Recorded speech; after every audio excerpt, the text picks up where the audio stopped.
Orang yang berkata, aku sulit mengampuni, aku tidak akan ampuni dia. Tahun depan lebih susah lagi. Sangkali Tuhan terus sampai membeku tuh hati seperti hati Firaun yang tidak bisa bertobat.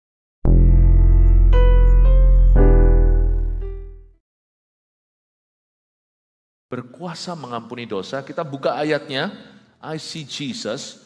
Orang lumpuh disembuhkan, apa yang kita bisa pelajari tentang Tuhan? Kita akan baca ayatnya di Markus 2 ayat 1 sampai 12. Ayat pertama bunyinya. Kemudian sesudah lewat beberapa hari, waktu Yesus datang lagi ke Kapernaum, tersiarlah kabar bahwa ia ada di rumah.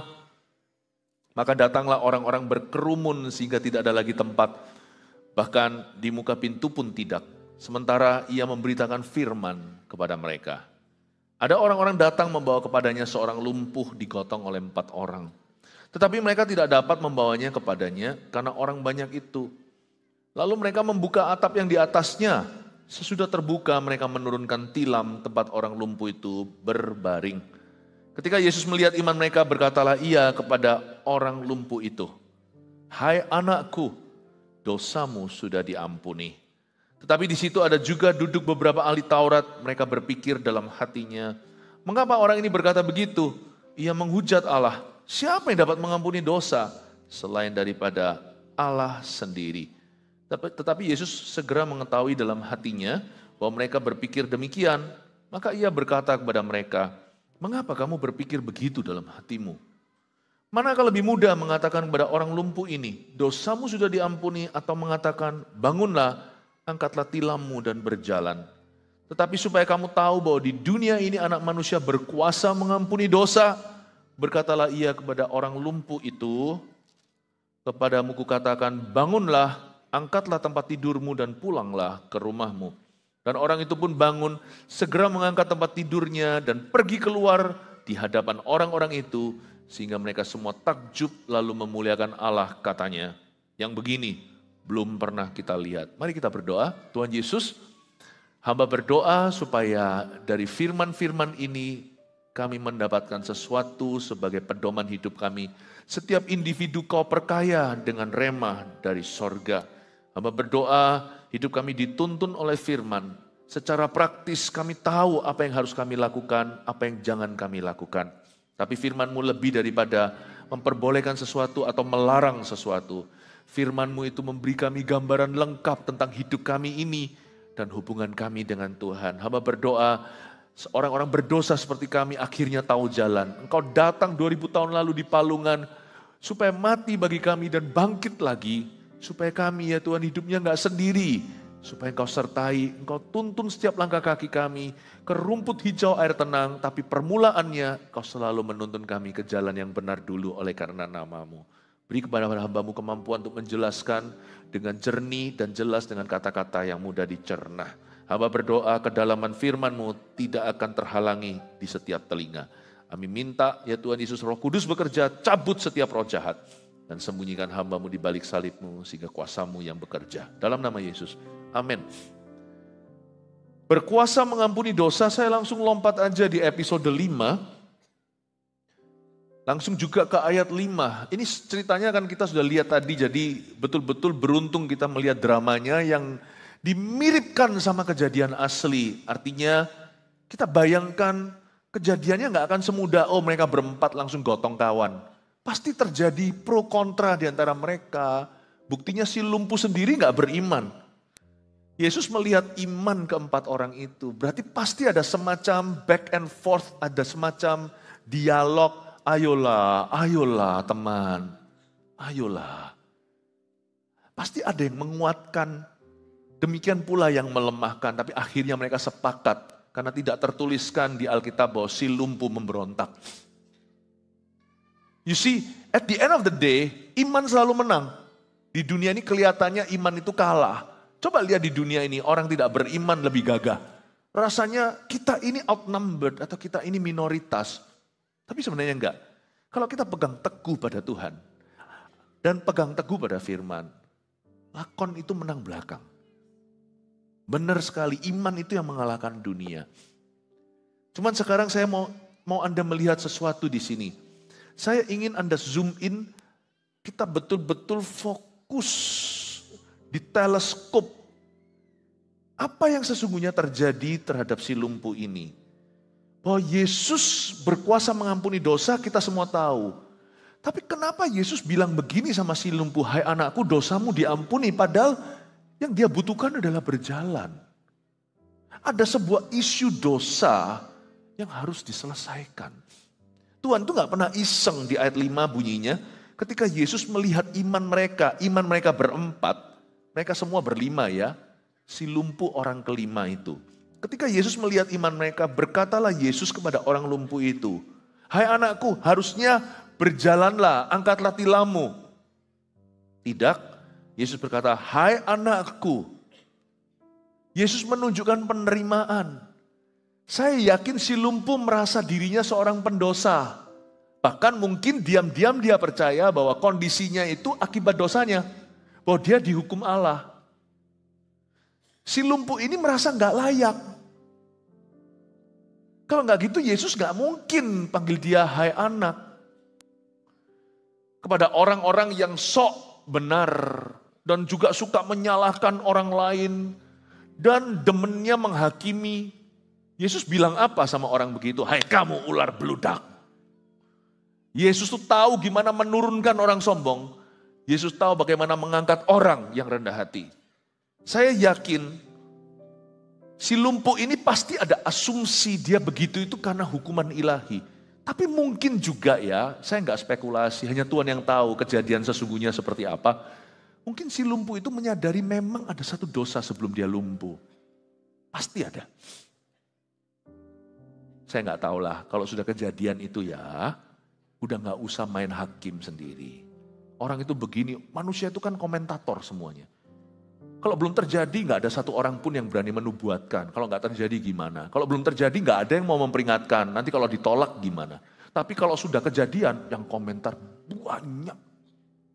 Ini pasti gini, pasti gini. Wah, setiap orang tiba-tiba jadi ilmuwan. Kalau kita itu mau memperingatkan orang berdosa itu, peringatkan sebelum terjadi apa-apa. Kalau memang Anda mengasihi seseorang, Anda tidak akan mengizinkan dia terjerumus. Anda pasti akan mencegahnya. Dengan segala resiko kalau Anda memperingatkan seorang yang Anda cinta, kalau dia akhirnya benci, ya sudahlah. Padahal Alkitab mengatakan lebih baik teguran seorang sahabat daripada jilatan seorang musuh. Kalau kita itu mau menubuatkan sesuatu itu sebelumnya, gak perlu jadi nabi. Aku yakin kamu pasti akan bangkit dari keterpurukanmu. Jangan tunggu kalau orang itu sudah bangkit, baru setelah itu kita ikut selebrasi. Kita ikut rayakan. Bahasa Ibraninya dalam konteks Surabaya itu, akeh tunggalnya. Ya banyaklah yang bisa. But manusia itu selalu terlambat selangkah. Semua orang mau main aman. Apalagi kalau ada musibah. Wah, yang komentar desas-desus itu tetangga. Keluarga itu. Yesus tidak begitu. Yesus itu tidak pernah menambah-nambahi beban orang. Sekalipun kalau orang itu salah pun Yesus itu akan membetulkan. Tuhan itu tahu kapan dia harus angkat hati orang. Dia bilang, hai anakku. Buyar semua lamunan setan di hidupnya. This is what I love about Jesus. Dia yang datang dari sorga menjelma jadi manusia, mengambil rupa seorang hamba, lahir dari perawan Maria. Lalu habis itu ditaruh di makanan hewan yakni palungan, nanti disiksa di kayu salib. Yesus datang bukan untuk menghukummu. Hukuman itu sudah ada soalnya, gak usah ditambah. Kalau Anda dan saya tidak mau menerima dia, terus menolak dia, cepat lambat punya. Akhirat itu gak bisa Anda hindari. Pasti ketemu. Tapi Yesus itu hatinya selalu menjangkau. Dan Tuhan itu selalu merindukan orang-orang yang sekarang masih jauh darinya.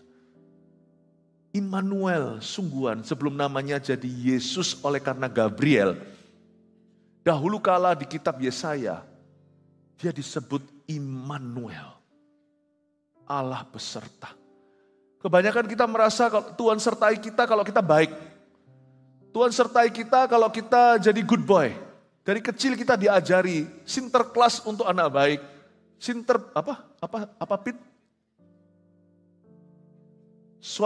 Pit?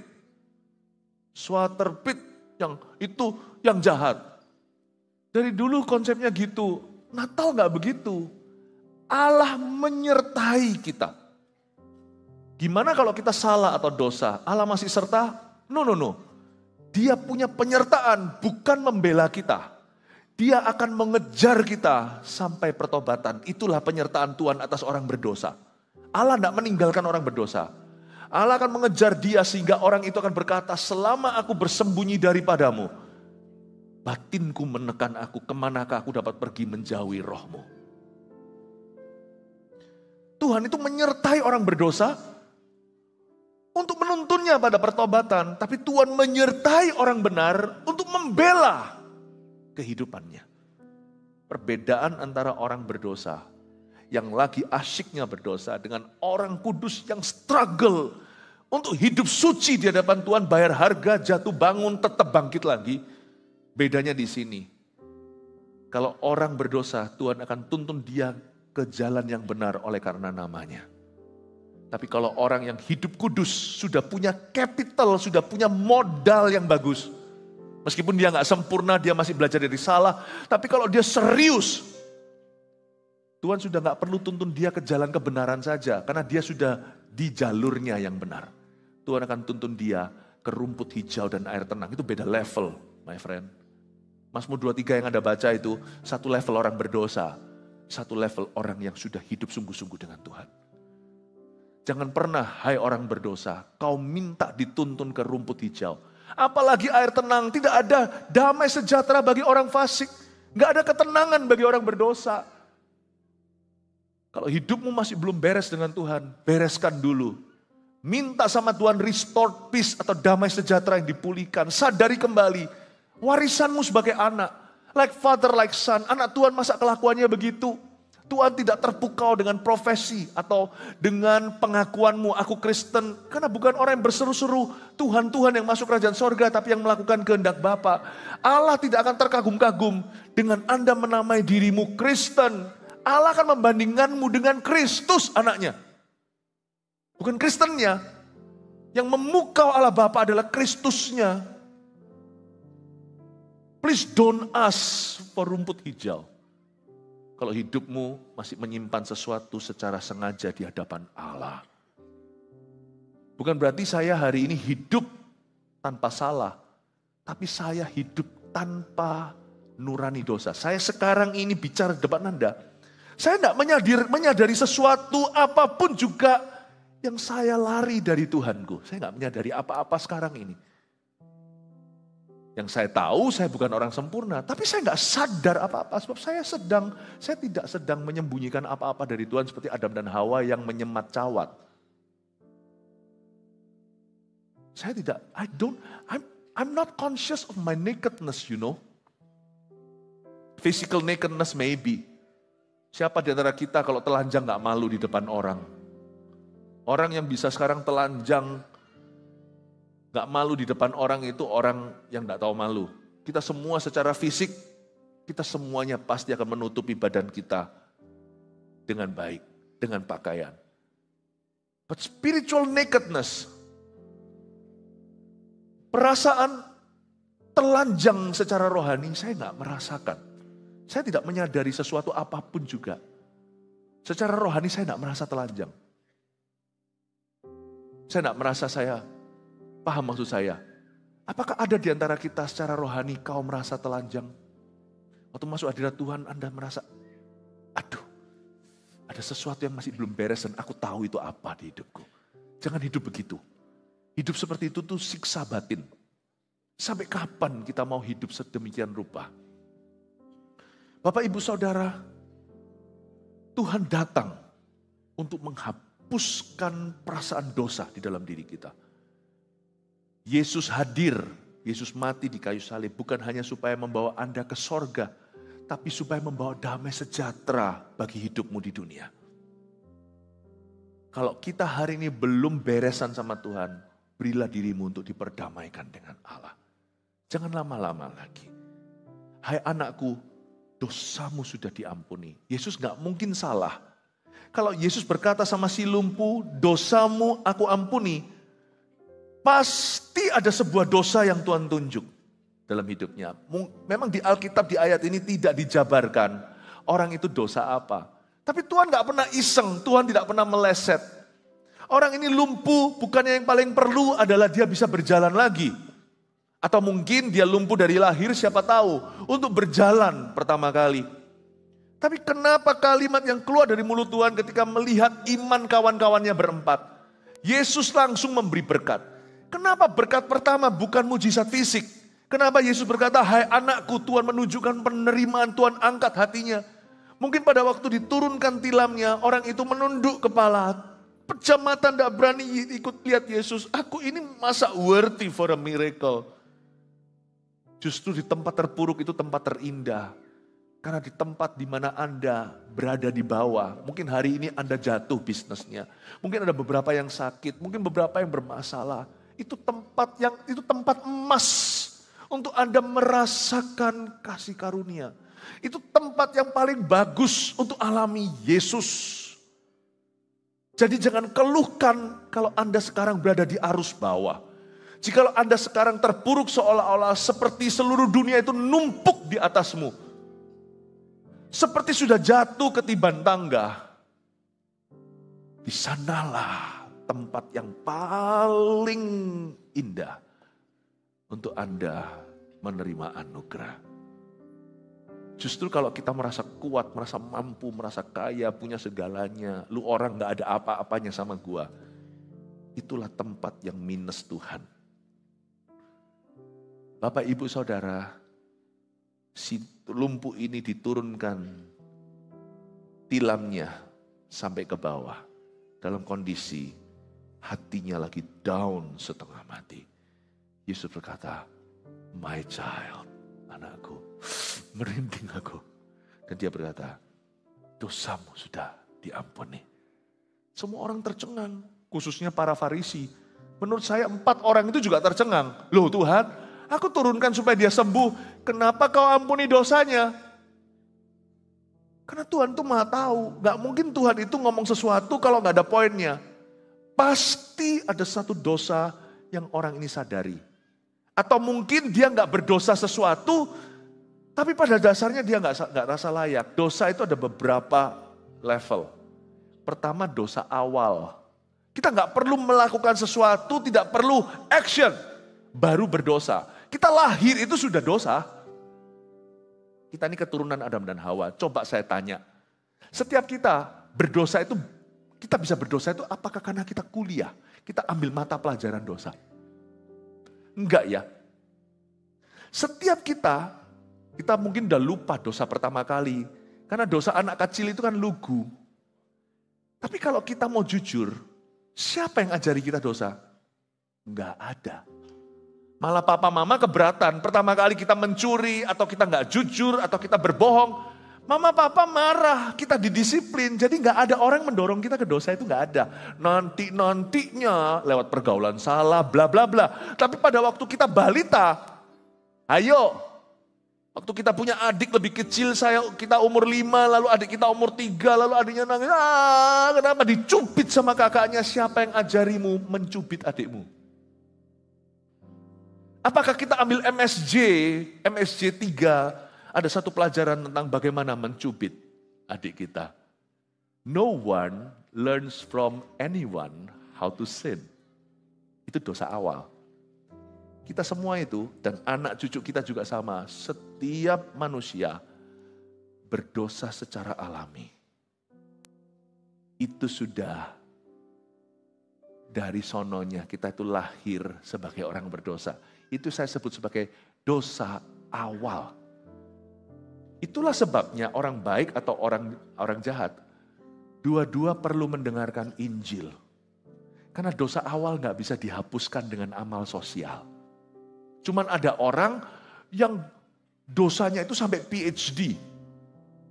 Ada orang dosanya sampai S1, ada orang dosanya sampai S2. Ada orang dosanya sampai S3. Karir dosanya aja beda. Tapi kita semua itu keturunan Adam dan Hawa, dosa awal saudara. Makanya kita semua manusia itu gak ada yang lebih bagus, 11-12 semua. Bapak ibu saudara dengarkan, dosa awal itu serius. Dosa awal itu serius. Makanya jangan ada di antara kita merasa, aku gak butuh Yesus, aku orang baik kok. Orang baik gak tentu benar. Orang baik banyak di dunia ini, orang benar kagak ada, gak ada. Bapak ibu saudara. Di dunia ini tak seorang pun benar. Kata Alkitab, jelas-jelas di kitab Roma dikatakan, no one is righteous. All have sinned and fallen short of God's glory. Semua telah berdosa, Roma 3 ayat 23, dan jatuh dari kemuliaan Allah. Lalu ada yang namanya dosa pangkal. Coba saya jelaskan ya, saya gak ngerti si lumpuh ini dosa yang mana, di level mana dia merasa gak layak.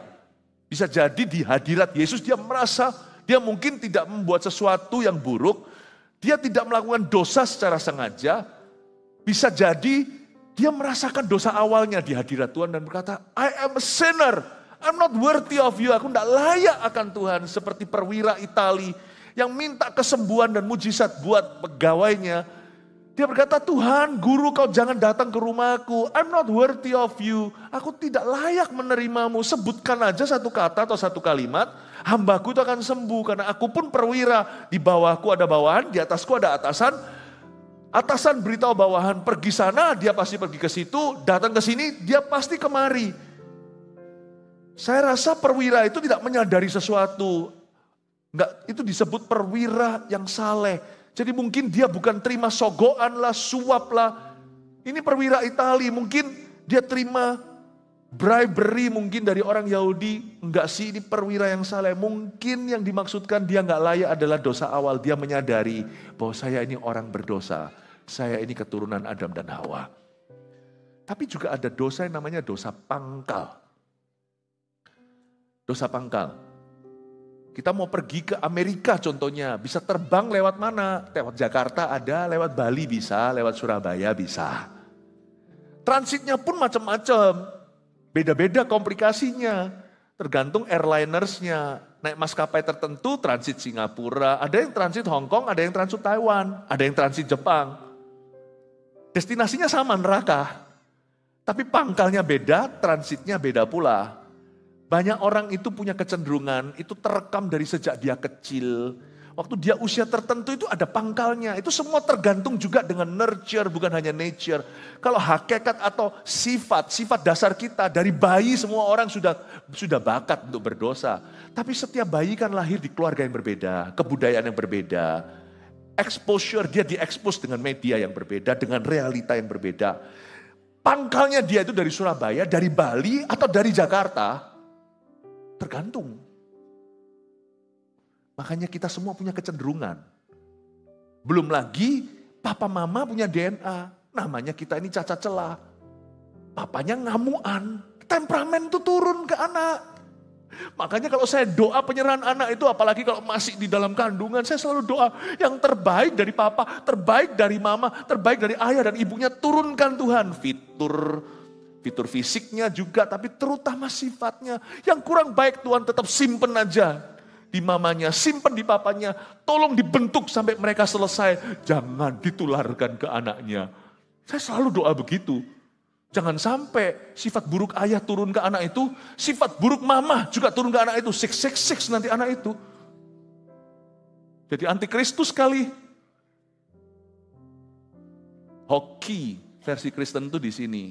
Tuhan bermurah hati, tolong ya Tuhan, aku ini tidak sempurna. Tapi nanti anak saya itu, tolong Tuhan ambil, waktu Tuhan menenung kata Mazmur di kandungan. Yang terbagus dari aku, terbagus dari istriku, masukkan ke anak ini. Yang kurang bagus, tetap kusimpan di kulkasku, di lemariku. Tolong digarap sampai selesai di sini. Oh haleluya. Jadi anaknya lihat, wah papanya hidungnya, mamanya hidungnya mancung, anaknya mancung, ya kan? Padahal papanya hidungnya seperti bola. Mamanya yang tinggi, papanya biasa, anaknya tinggi ikut mama. Jadi ya itulah kita minta sama Tuhan. Paham gak Bapak Ibu Saudara? Dosa pangkal itu nurture. Itu bukan bawaan. Tapi itu sesuatu yang dipengaruhi oleh kondisi. Makanya kita semua punya kecenderungan. Lalu ada dosa sangkal namanya. Karena kita punya kecenderungan kita hidup di situ terus dan Roh Kudus kejar terus dan kita sangkali Roh Kudus terus lama-lama jadi kebiasaan buruk, lama-lama jadi bondage ikatan, lama-lama jadi belenggu. Itu dosa awal, dosa pangkal, dosa sangkal. Saya nggak tahu. Ada orang yang terus menyangkali, Tuhan terus kejar orang itu, ayo bertobat dari kepahitan. Dia tambah hari tambah pahit, tambah susah mengampuni. Orang yang berkata, aku sulit mengampuni, aku tidak akan ampuni dia. Tahun depan lebih susah lagi. Sangkali Tuhan terus sampai membeku tuh hati seperti hati Firaun yang tidak bisa bertobat. Saya pernah melihat loh, dalam karir saya sebagai hamba Tuhan, sekali dalam hidup saya waktu saya masih sekolah teologi ya, saya melayani di sebuah elderly home atau sebuah rumah orang-orang tua yang panti jompo begitulah ya bukan di Indonesia. Saya pernah melihat orang itu meninggal dunia dalam kondisi hatinya itu beku, nggak bisa bertobat. Itu sudah hebat. Dia mulai dari dosa awal menjadi dosa pangkal. Dia sudah punya karir dosanya sendiri. Tapi dia begitu keras hati sampai satu titik dia nggak bisa lagi. Hatinya lembut. Mati di depan suster semuanya tentunya. Tapi saya ada di sana untuk mendoakan dia. Dan usahakan untuk tuntun dia pada Tuhan. Dan akhirnya gagal. Saya sudah usaha semampu mungkin. Nggak bisa. Orang itu mati dalam kondisi beku kayak gini. Dan meninggal. Dan dia menyangkal Yesus di nafas terakhirnya. Aku tidak bisa, lalu mati. Itu menjadi trauma yang baik buat hamba Tuhan muda. Bahwa lebih baik kalau kita itu mau injili orang sehat daripada orang sekarat. Jangan telat. Orang ini saya nggak ngerti kenapa Yesus berkata dosamu sudah diampuni. Apakah dia hanya sadar kalau dia keturunan Adam dan Hawa? Atau karena dia tahu kecenderungannya? Atau karena dia itu memang terus seumur hidupnya sebelum lumpuh itu menyangkali nuraninya berkali-kali. I don't know dia di level 1, level 2 atau level 3. Tapi Yesus yang tahu dosa apa yang dia gumulkan. Yesus berkata, hai anakku, your sin has been forgiven. Luar biasa ya. Jadi saya mau beritahu kepada Anda, banyak persoalan hidup itu sebenarnya adalah isu dosa. Tidak semua ya.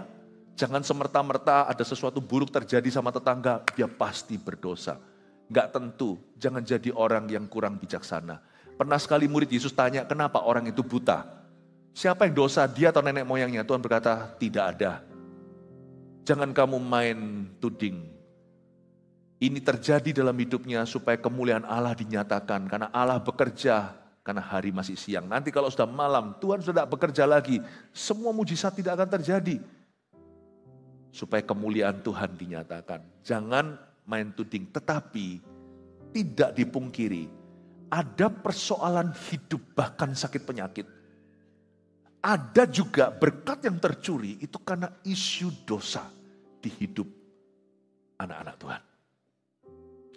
Saya pelajari mujizat ini sebelum terjadi. Dosa ditanggulangi. Dan waktu dosa ditanggulangi, berjalanlah orang itu. Mujizat terjadi. Sungguhan loh. Saya tahu itu. Ada kalanya ketika kita mau KKR di tempat mana saya buka rahasia. Saya bersyafaat di kamar berapa hari. Saya hanya berdoa, rasanya kok gak tembus. Karena mereka belum mendengar firman, bagaimana mereka bertobat. Jadi saya bersyafaat. Saya berdoa dan berkata, Tuhan ampunilah. Ampunilah penduduk di kota ini. Ampunilah penyembahan berhalanya. Jika umatku merendahkan diri, menyangkal dirinya bertobat dari kesalahannya, aku mendengar dari sorga, mengampuni dosanya. 2 Tawarik 7:14 dan memulihkan atau menyembuhkan negerinya. Perlu berdoa syafaat. Kadang-kadang doa yang mempan adalah kita minta mujizat, enggak terjadi. Seperti ada orang kuat Seperti ada orang kuat yang menahan berkat itu dicurahkan. Loh, Tuhan lebih kuat, I know. Tetapi seperti ada pemisah antara mereka dengan Tuhan. Itu harus ditanggulangi. Disitulah letak doa syafaat.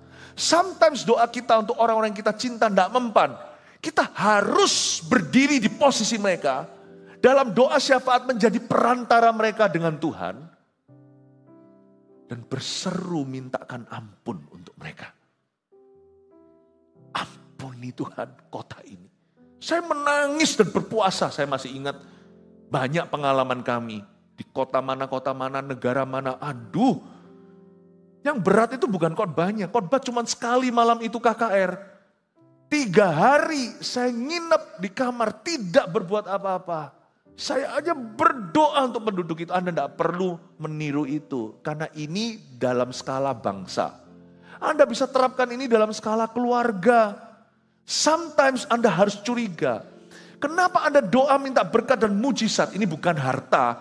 Kenapa Anda minta terobosan, minta keselamatan, minta Tuhan pulihkan? Itu enggak kejadian. Maybe there is an issue of sin that needs to be dealt with. That needs to be confronted. Mungkin ada isu dosa yang harus Anda selesaikan dulu dalam hadiratnya, tanggulangi. Memang tidak bisa menggantikan pertobatan orang yang bersangkutan. Kita nggak bisa mewakili orang untuk masuk ke sorga. Tetapi syafaat bisa membawa orang itu dekat. Saya berdoa, saya kasih contoh dalam skala yang besar ya. Saya berdoa mohon ampun untuk negara itu. Mohon ampun untuk bangsa itu. Orang kira ngapain saya di kamar 3 hari. Tutup pintu gak makan. Saya ambil posisi mereka. Karena mereka masih berdosa dengan happy ya. Nah, saya minta kuasa dari Tuhan. Setelah itu saya mulai tengkingi satu-satu setan ini. Sudah semua setan saya panggil. Saya panggil setan ini, saya tenging-tenging. Khotbah itu gampang. Mempersiapkan di balik layar itu. Kita pretelin satu-satu roh orang kuat. Saya mau beritahu kepada Anda, mengapa kadang-kadang doa tidak mempan. Kenapa mujizat tidak tiba padahal Tuhan sudah menjanjikan. Maybe there is an issue of sin in your family yang harus tercabut. Setelah itu tentunya dalam firman saya peringatkan mereka, saya ingatkan. Kalau itu one on one orang per orang, setelah saya doa, jangan berhenti di sana. Doa itu kan angkatan udara, angkatan daratnya. Saya biasanya panggil orang itu, setelah saya doakan, orang gak curiga, saya sudah doakan dia berhari-hari, berbulan-bulan. Saya datang beritahu sama dia, saudaraku bertobatlah Tuhan mengasihimu. Langsung nangis, terima Tuhan. Nah akhirnya giro mundurnya dicairkan. Anda tidak bisa mewakili orang lain untuk bertobat. Tapi bisa sementara dalam syafaat. Semoga Anda mengerti ini. Dari cerita mujizat orang lumpuh berjalan. Anda tahu ada satu episode di ayat 5 itu yang diabaikan. Jesus says, sebelum miracle happen. Ini sebelum dia jalan. Your sin is forgiven. Ini episode kalau di slow motion kan. Itu ada interaksi dengan Tuhan. Si lumpuh itu melihat. Ini kalau mau drama kan gini harus pemain watak. Nggak bisa ini. Nggak bisa sementara cuma dengan gerak-geri, itu nggak banyak gerak. Tapi kalau bisa di raut wajahnya menceritakan gimana si lumpuh itu tiba-tiba orang 4 itu tidak relevan. Tuhan ketika berhadapan dengan si lumpuh, hai anakku, saya bisa lihat syoknya. Dosamu sudah diampuni. Mata Yesus penetrasi dalam ke dalam matanya. Dia tiba-tiba merasa telanjang. Kau tahu apa yang aku lakukan. Kau tahu kecenderunganku. Si lumpuh berkata, I'm sorry. Dan dia berjalan. Saya ajak kita untuk introspeksi. Saya bernubuat. Nubuatan itu tidak tentu prediksi. Nubuatan itu tidak begini, besok hujan. Besok tidak tentu nubuatan itu selalu memprediksi sesuatu. Nubuatan itu juga bisa mengkoreksi. Nubuatan itu juga bisa menyelidiki. Listen to me. Some of your problems, sebenarnya sebagian masalah Anda, itu adalah isu dosa. Padahal nanti, masalahmu itu bukan dosa. Sakit penyakit mungkin, jalan yang buntu. Tahukah, ada orang tertentu di dalam belenggu, karena Tuhan melihat hatinya angkuh. Kalau Anda renounce itu, Anda confess itu di depan Tuhan, Anda akan sembuh. Ada beberapa persoalan hidup kita, tapi diperlukan kita tenang masuk hadirat Allah.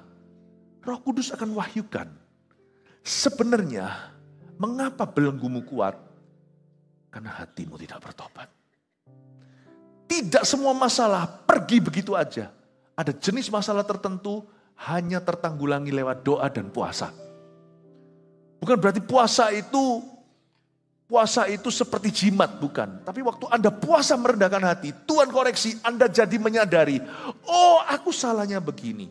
Memang ada orang Kristen yang mudah tertuduh, I know. Tapi ada orang Kristen pula yang gak ngerti-ngerti. Dia kira masalah dia itu dengan setan. Dia kira masalah dia itu peperangannya melawan manusia. Well actually kalau Anda masuk ke hadirat Allah, Anda minta dikoreksi, selidiki aku, lihat hatiku.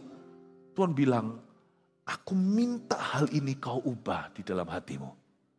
Aku minta kau akui dan tinggalkan sifat lamamu. Tiba-tiba semudah membalikkan tangan. Setelah Anda amin, mulai ada telapak tangan sebesar telapak ini, embunnya, tiba-tiba turun hujan. 3,5 tahun paceklik, selesai cuma dalam 1 jam. Makanya ada pepatah begini di dalam ayat di Mazmur juga. Andai kata kamu mau mendengarkan suaraku, buka mulutmu akan kupenuhi dengan gandum. Aku akan membalikkan tanganku seketika juga terhadap musuhmu. Yesaya 59 berkata, tapi yang membuat engkau terpisah dari Allahmu, pemisahmu dan Allahmu, adalah dosamu. Telingaku tidak kurang peka, tanganku tidak kurang panjang untuk bisa menolongmu. Tapi yang menjadi pemisah antara orang Israel dan Allahnya adalah dosanya. Do you know that some of your problems yang gak ada hubungan, yang gak kelihatan seperti dosa, masalah di dalam dunia nyata, itu rootnya, akarnya adalah dosa pribadi. Dulu saya gak ngerti. Saya dulu itu, karena saya tidak mau buang waktu, tapi ternyata saya gak ngerti, saya melanggar hukum fisik, hukum jasmani. Makan cepet-cepet. Kenapa? Supaya hemat waktu. Kalau orang lain time is money, untuk saya time is souls. Waktu adalah jiwa. Terus makan. Kan kadang-kadang kerja apa semalam, makannya malam. Kenapa ya? Saya batuk-batuk. Saya minum obat batuk juga percuma, tetap batuk. Mau tidur itu batuk-batuk. Ternyata asam lambung. Makan kecepatan, kurang dikunyah, makan malam-malam langsung berbaring tidur karena kecapean. Mana gua tahu, zaman dulu setahu saya sakit mah itu perut. Kok bisa juntrungnya batuk? Ternyata kalau di sini ada gastrik, saya diberitahu sama dokter, memang dokter yang ahli, saya kan gak sekolah medis. Jadi saya dengarkan, oh begitu, ubah lifestyle-mu, Anda akan terkejut loh. Masalah yang tidak ada hubungannya sama dosa, ternyata gara-gara dosa. Paham maksud saya? Saya baca ayat 5 ini, hikmat Allah luar biasa. Yesus berkata, anakku, dosamu sudah diampuni. Jadi ketika dosa itu ditanggulangi, mujizat terjadi. Benar, mujizat terjadi. Terjadi pencurahan luar biasa. Oh luar biasa. Saya nggak bisa cerita satu-satu kesaksian terlalu banyak. Kadang-kadang kita doakan orang Tuhan berkati dia, berkati dua, mental. Lalu setelah kita nggak asal bunyi, kita tanya sama Tuhan, sebenarnya kenapa kok susah? Anda ingat Yosua, lawan Ai tidak menang. Padahal cuma 2.000 orang. Cuman berapa orang di dalam kota itu nggak banyak. Dia teriak-teriak sama Tuhan sampai sore-sore. Tuhan berkata, kenapa kamu seru-seru begini? Ada orang mencuri emasku. Apa yang harusnya dihanguskan lewat korban bakaran. Tiba-tiba keluarlah yang namanya Akan. Akan mencuri, mengkorupsi uang yang seharusnya milik Tuhan. Nggak bisa. Mau ditumpangin tangan berapa pendeta, bisnisnya pasti akan terus hancur. Bukan berarti kalau orang itu kaya, pasti diberkati Allah. Nggak tentu. Tapi juga tidak semua pukulan dalam pekerjaan itu Itu adalah salib Yesus Kristus. Kadang-kadang ada satu dosa, ada orang yang mencuri apa yang menjadi milik Allah. Mana bisa diberkati? Si Yosua teriak-teriak, ternyata ada salah satu tentaranya itu menyembunyikan apa yang harus dihanguskan untuk Tuhan. When you use what you need to give away, when you use up, then God gini ya, kalau kita mengambil apa yang harusnya kita harus pakai. Kalau kita menyimpan apa yang harusnya kita tanda kutip buang. Ya bagaimana mungkin Tuhan bisa memberkatimu? Susah. Kadang-kadang ada orang yang tidak benar secara harta. Berkat tidak akan diberi. Kita mau doa sampai koar-koar juga percuma. You have to deal with that problem. Bagaimana kita bisa diberkati kalau kita kikir? Bagaimana kita bisa diberkati kalau kita, saya nggak bicara tentang persembahan persepuluhan saja. Itu juga adalah ya hikmat-hikmatnya. Bagaimana mungkin bisa diberkati kalau pegawai Anda tahan berkatnya. Apa yang harusnya milik hak orang, Anda rampas haknya. How can God bless your family? Bapak ibu saudara, saya ngomong ini hari ini simple. Kelihatannya ini adalah orang lumpuh berjalan. Tapi hari itu Tuhan langsung ke grassroots-nya. Sesuatu terjadi di ayat 5 yang tahu hanyalah si lumpuh dan Tuhan Yesus. Dan akibatnya si lumpuh berjalan. Ini episode yang mudah, jangan gagal fokus. Banyak orang fokus hanya ke mujizatnya. Saya fokus ke surgery-nya. Saya fokus ke operasinya. Ayat 5 itu dahsyat sekali. Ada sesuatu yang orang itu tobati. Yesus berkata, dosamu sudah diampuni. Something happened in his heart. Sesuatu terjadi. Bapak, ibu, saudara, saya bernubuat. Kebaktian terakhir hari ini saya tidak mengajar. Saya lebih menunjukkan kepekaan bahwa saya merasa tidak semua Anda. Sebagian Anda, masalahmu itu adalah isu dosa. Sebagian Anda. Tidak semua. Ada orang-orang, Bapak Ibu, ada orang baik, orang tua baik yang punya anak yang gak keruan. Yaitulah misteri kehidupan. Tapi juga loh, di masyarakat ini ada orang tua yang gak beres, anak-anaknya baik dan takut akan Tuhan. I don't know, itu gak ada teorinya. Saya gak tahu rumusnya. Tapi tidak memungkiri bahwa ada keluarga yang anaknya susah jadi orang benar. Karena papa mamanya menyembunyikan emas Tuhan di bawah tanah. Saya nggak ngomong soal uang. Orang tuanya dahulu waktu diberkati di gereja sudah bersetubuh sebelumnya dan tidak ngaku. How can God bless your descendants? Time waktu tidak menyembuhkan. Time cannot heal. If time can heal, then hell. Kalau waktu bisa menyembuhkan, tentunya orang masukkan neraka di api penyucian. 100 tahun kemudian bisa keluar masuk surga. Ternyata kalau soal dosa, time don't heal. Waktu tidak menyembuhkan. But confession does. Tapi mengakuinya dan meninggalkannya. Solusinya apa? Saya tidak mau menuduh. Karena firman seperti ini sangat mudah dipakai iblis untuk mendakwah. Saya kasih solusinya. Solusinya adalah Anda mesti sekarang berdoa sama Tuhan. Gak perlu ngaku seperti ada pengakuan, kita buatkan booth gitu lalu Anda ngaku sama kami. Gak perlulah ya. Please spare us the details.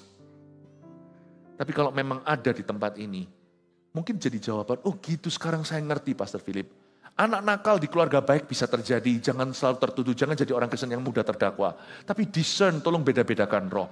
Tapi ada juga keluarga yang anaknya turun-temurun seperti berjalan dalam kutuk-kutuk. Karena papa mamanya menipu Tuhan di pelaminan. Dan itu waktu tidak bisa menyembuhkan. Anakmu umur 24 pun tidak sembuh itu di mata Tuhan. Tidak selesai. You have to break the curse. Minta sama Tuhan, didoakan. Kok minta sama Tuhan didoakan? Bukan, Tuhan gak mendoakanmu. Saya salah ngomong. Mintalah hamba-hamba Tuhan mendoakan. Tapi jangan sembarangan nanti bocor mulut. Saya kasih kesempatan nanti sebentar lagi waktu altar call. Bukan cuma yang kasus begitu. Kalau sementara saya berbicara seperti ini, Anda disadarkan suatu dosa. Dosa sangkal lah ya, bukan dosa awal. Dosa pangkal. Dosa sangkal, sesuatu yang Anda selama ini sangkali dan Anda kuburkan seolah-olah nothing happens. Tidak terjadi apa-apa. Gak bisa lah, manusia aja gak bisa digituin kok. Misalnya ada orang ambil uang kongsiannya 100 juta, lalu habis itu 10 tahun lagi berbuat, tidak mungkin kongsian Anda yang dirugikan itu mau dekat sama Anda lagi. Kalau tidak ada I'm sorry, tidak ada pemberesan, tidak ada penjelasan. Bisa pulih kalau ngomong, sorry aku salah tapi aku tidak bisa kembalikan segitu, aku pun bangkrut. Mungkin kalau orang itu Kristen, penuh pengampunan, mungkin dia bisa nerima dan hubungan bisa restorasi. Tapi kalau Anda berbuat seolah-olah tidak terjadi apa-apa, 10 tahun kemudian pun 100 tahun pun tidak akan beres itu. Loh orang itu gimana sih? Dia dulu ambil uangku, kok dia sekarang berbuat seolah-olah tidak terjadi sesuatu? Kalau manusia yang tidak maha tahu aja nggak bisa dikibuli. Tuhan yang maha tahu bagaimana lagi? Saya merasakan ada isu dosa yang mesti selesai malam ini. Kalau enggak, Natal ini enggak bisa happy. Tahun depan, kutuk itu berlanjut. Altar di depan ini saya persembahkan untuk patahnya kutuk. Saya enggak tahu gimana caranya. Nanti sebentar lagi kalau altar call, Bapak Ibu Saudara, jangan tinggal di tempat duduk. Saya memang sengaja buat altar ini menjadi tempat beberapa orang harus rasa malu. Mendingan kita dipermalukan lalu diangkat Tuhan. Daripada kita nggak mau malu, kita sembunyikan sesuatu dan Tuhan mempermalukan kita dalam kehidupan. Saya akan tantang memberi altar call yang susah. Dan ini nggak cuma bicara tentang dosa, jenis dosa tertentu, not only. Tapi apapun juga mungkin di dalam hidup Anda. Kalau ada sesuatu yang Anda tahu itu sudah masa lalu, tapi nggak beres, nggak pernah Anda bereskan di depan Tuhan. Saya minta Anda mengerti, oh Yesus itu selalu rindu mengampuni. Dia berkata pada si lumpuh, dosamu sudah diampuni hai anakku. Lalu si Farisi marah kan, apa-apaan ini, siapa yang bisa mengampuni dosa? Yesus justru pakai amarah Farisi untuk semakin menyembuhkan. Dia berkata seperti ini, mengapa kamu berpikir begitu? Mana lebih mudah, berkata dosamu sudah diampuni, atau angkatlah tilammu dan berjalan. Dari sini Anda tahu niat hati Tuhan. Tuhan tidak pernah mau mempermalukan. Jangan pernah salah loh ya. Ketika diturunkan di tengah-tengah itu dia jadi pusat perhatian loh ya. Waktu dia jadi pusat perhatian, Yesus berkata dosamu diampuni. Itu orang yang kenal dia semua tanya dosa apa? Tuhan ini enggak politically correct. Tuhan ini tidak membuat orang rasa nyaman. Misalnya kalau Tuhan berkata dosamu sudah diampuni, dia jadi pusat perhatian, udah turunnya begitu heboh, ya kan? Itu orang-orang tetangganya, dosa apa dia, dosa apa dia, dosa apa dia. Bayangkan, saya kira Tuhan ingin mempermalukan, ternyata tidak. Orang Farisi mengkritik Tuhan Yesus, kenapa kamu bisa mengampuni dosa, kamu kira kamu siapa? Tuhan justru pakai itu. Kalau orang itu bertobat, Tuhan bela. Sekalipun di ayat 5 dia sempat malu, tapi karena hatinya bertobat, Tuhan langsung membelanya. Tuhan bilang, tak tunjukkan, mana lebih gampang, bilang I forgive you, atau kamu jalanlah. Berjalanlah orang itu. Please know that the heart of God, hati Allah itu selalu ingin mengampuni. Dan sifat Tuhan itu selalu ingin memulihkan, bukan mempermalukan. Ingatlah bahwa Tuhan itu Yehova Rafa, Allah penyembuh. Justru gara-gara semua orang sekarang nuduh, dua-dua dituduh. Yang ngampuni dituduh, yang diampuni dicibir. Ya kan dia itu karena dosa. Tuhan langsung sembuhkan dia. Let me tell you today, orang yang maju altar call kalau ada sesuatu yang tidak beres, engkau tinggalkan dosa di sini. Jangan bawa pulang ke rumah. Tidak perlu pengakuan konseling dulu. Waktu Anda maju, bawa dosamu ke sini dari masa lalu. Peduli amat kalau itu puluhan tahun yang lalu. tinggalkan di sini. Nanti urusan kami yang bersihkan. Anda pulang, diampuni.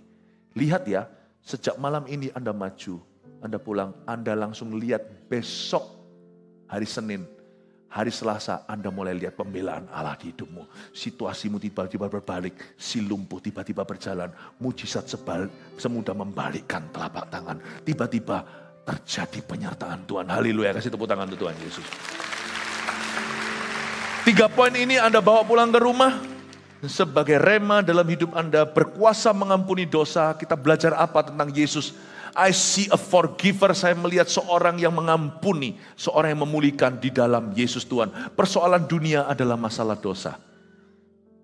Lihat ya bahwa persoalan utama dunia itu seringkali adalah sin. 2, ini janji Tuhan. Kalau dosa diampuni, mujizat terjadi. Itu sungguhan.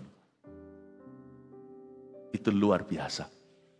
Ada satu orang pemberesan dengan orang. Tiba-tiba, saya ngomong gini lugu ya bahasa anak kecil. Masa segampang itu Pastor Philip? Sometimes miracle segampang itu. Sungguh. Saya tidak ngomong gini itu untuk meremehkan tantangan yang ada di hidup kita ya. Kadang-kadang kita masuk proses Tuhan, tapi kadang-kadang gak ada prosesnya. Detik kita akui dosa kita, langsung Tuhan balikkan tangan. Sungguhan.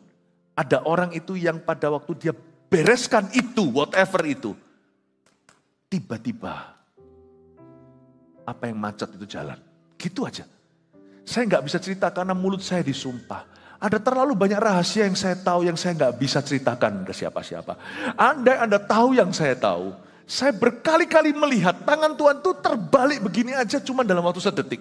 Ketika orang itu mau dibentuk, ketika orang itu mau mengaku, begitu aja dibalikkan tangan, seret, berubah. Lalu tiba-tiba berkat itu mengalir, gak ada rumusnya. Saya gak bisa cerita aja, tapi saya melihat, percayalah Allah sanggup lakukan itu.